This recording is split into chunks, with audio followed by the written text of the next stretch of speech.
If I had to conduct an experiment that would yield insight into neo-realism, I'd build a time machine and travel to Italy circa 1952. I'd ask Vittorio De Sica to make a film using Hollywood actors like Montgomery Clift and Jennifer Jones. I'd then team De Sica up with a Hollywood producer, the kind that liked to impose his will and sensibility onto a film, someone like David O. Selznick. In bringing these two worlds of cinema together, I'd hope for a clash in sensibilities so great that it would result in two cuts of the same film, one by De Sica and the other by Selznick. I would run these two films side by side and examine each cut, and in the difference, I would find something to say about the essence of neo-realism.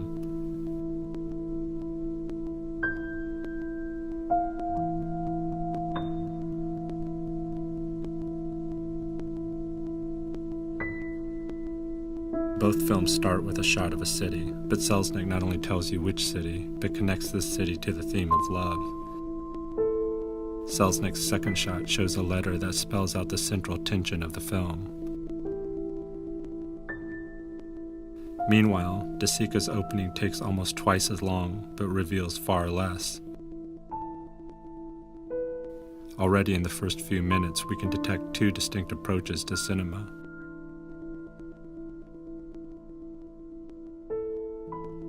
If we sync up some of the shots used in both versions, we can more clearly see the difference in approach.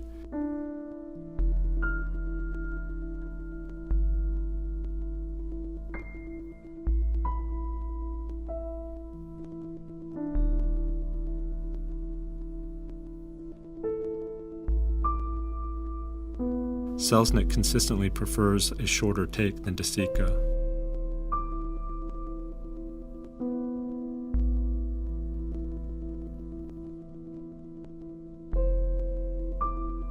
For Selznick and most of Hollywood, the act of walking needs only to be implied, not endured. We can see this strategy at work in the following scene. De Sica shows Montgomery and Jennifer's entire walk through the restaurant, whereas Selznick implies this walk by jump-cutting through it. These in-between moments are what most movies seek to cut out, and yet it's these in-between moments that De Sica seems to be valuing. Syncing up another scene, we're able to see another value of De Sica, which Selznick sees as disposable, certainly contrary to Hollywood filmmaking. Note where Selznick cuts. This is a standard movie-making cut. In fact, most directors would have called cut on the set soon after Jennifer left the frame. De Sica, however, keeps rolling. He lingers on the space that the lead character has just left to stay on others who are still there or are about to enter the frame. This is a favorite move by De Sica.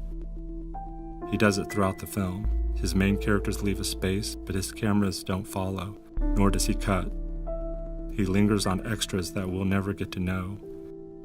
For De Sica, these extras are fellow inhabitants, not extra, but vital, and therefore worthy of some time. By lingering, he decenters the primary characters. Selznick has cut almost every one of these lingering moments out. Lingering on those who add nothing to the story is considered excessive, or even worse, a distraction, derailing the plot or drawing attention away from the stars. It is an unnecessary diversion, like this wedding passing by, which he also cut out.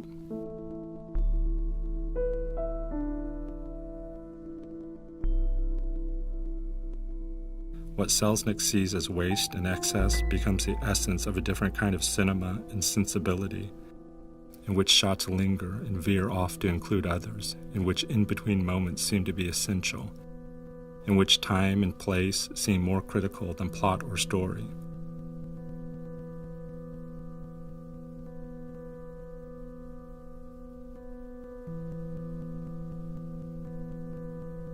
To ask what is neo-realism is to ask, what is cinema?